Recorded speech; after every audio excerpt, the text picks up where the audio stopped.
You're listening to an Anazao Ministries podcast. What makes sci-fi so compelling? Hey guys, today this is just a prelude to tomorrow's episode where host Will Rose, TJ Blackwell, and Brandon Knight are going to review the Dune movie. Sometimes when I'm doing the edits, I come across things that don't quite fit in the episode that are still just really good. And today is just one of those where there was a good clip of them just discussing what makes us like sci-fi. So here's host Will, TJ, and Brandon talking about just that.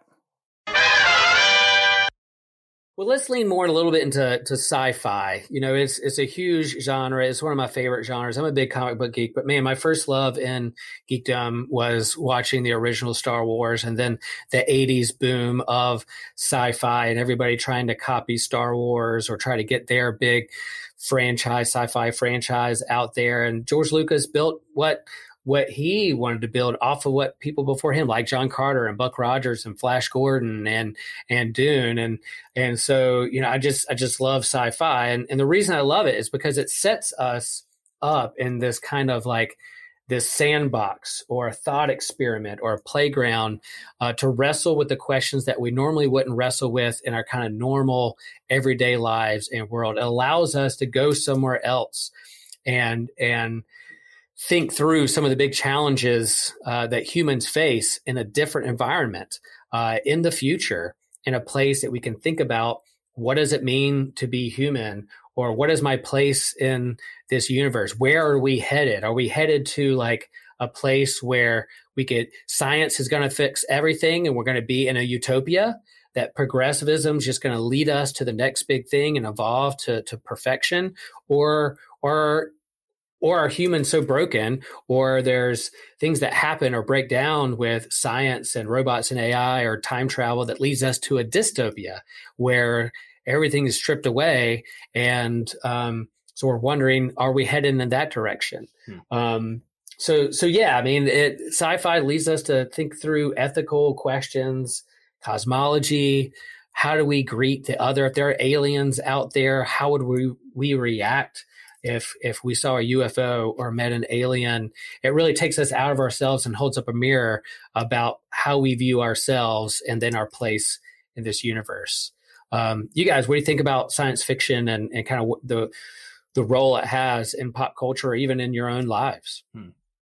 So science fiction, you know, for me, I'm only 22. Science fiction has been popular the entire time I've been alive. And, right. You know, it's mostly Star Wars, you know, where I live, at least. But sci-fi is so ingrained into, you know, most people's lives at this point. And I think a lot of the reason is because people are interested to see what we could do. Even if it's not necessarily, you know, realistic, because, you know, science fiction, it is fictitious. But I think a ton of people just want to see what could be possible. Like, I know Star Trek had the communicators, you know, a long time before we had mobile cell phones like that. And, you know, I'm pretty sure they've predicted a couple of other pieces of technology, which is just awesome. Star Wars didn't do that, but, you know, whatever. Yeah, I'm waiting for my lightsaber. I'm waiting for that one. Yeah. Those dudes on YouTube making like plasma torches with 4-foot blades, that doesn't count. That's just a really long fire. That's true. So I think that is mostly it from my perspective. Just we as a species are progressive, and I think, you know, we want to see progress. Yeah, and you say it is fiction. There's a lot that is not real or fiction. You wonder, but yeah, like you said, the communicator is there. I can yell out in my house. I can say, "Hey Siri" or "Hey Alexa," set a reminder, and she asks me questions, and my phone just heard me say that and cut off. There you go. See, that's what happened.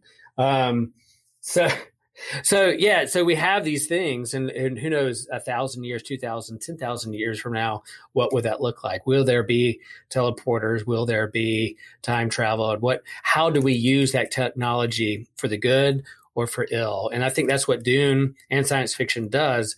It really helps us process about power and resources, what we do with our leadership, what we do with this power. Same way with the comic books, but anyway, I think, yeah, it's fiction, but will it be in the future? Brandon, how about you? What about science fiction for you? I do like science fiction. Star Wars, I was on the Doctor Who episode a couple episodes back now talking about it. I think the draw for me for sci-fi is the philosophical wrestling. I'm sitting here thinking, as soon as you brought up that list of like top whatever it was science fiction books, my mind immediately went to, where is Planet of the Apes on that list? Because Planet of the Apes is one of my favorite films. I don't think I've seen all of the original ones. I have seen the 3 most recent remakes, loved them.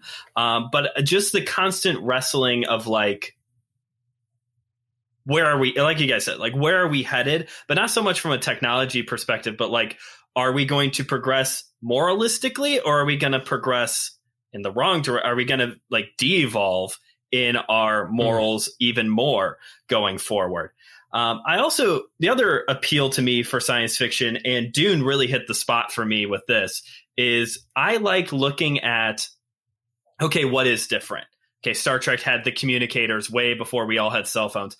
But my big thing is, like, what's the same? What are those little things that are like, oh, that's not different? Like Paul's grandfather was fighting a bull or something. I don't know anything about why, but that's normal. That's normal.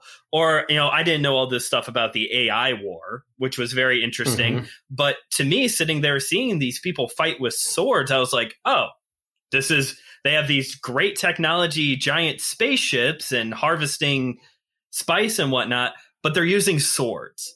And I thought that that actually brought me even more in of like, okay, so what is going on here? This is cool. I like this. So yeah, that's the appeal of sci-fi to me.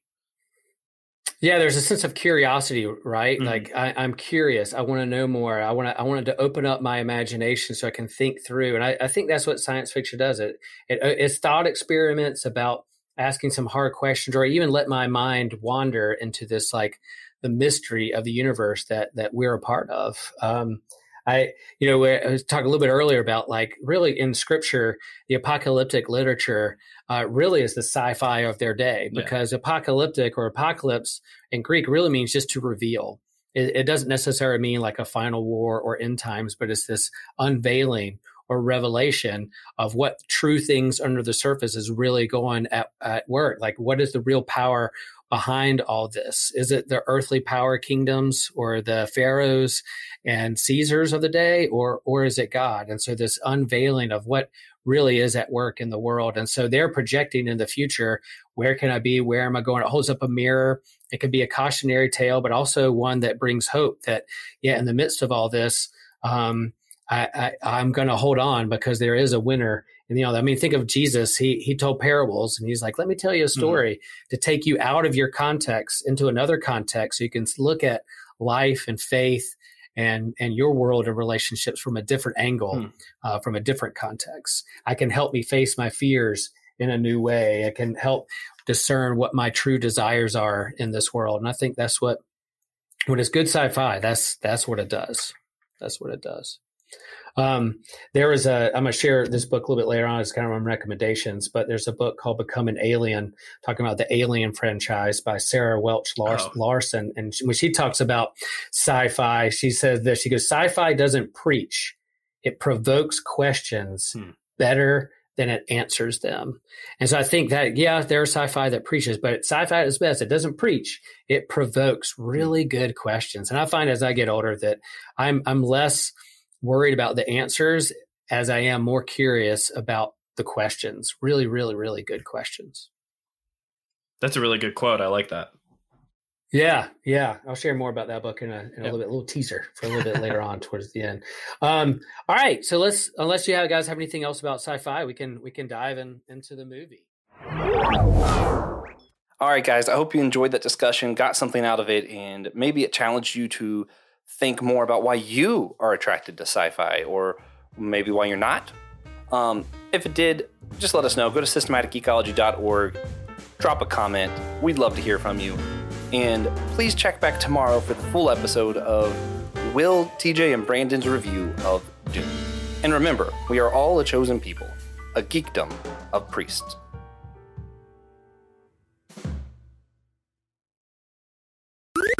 This was an Anazao Ministries podcast. If you enjoyed this show and would like to learn more about our network, be sure to check out the Anazao Ministries Podcast Network.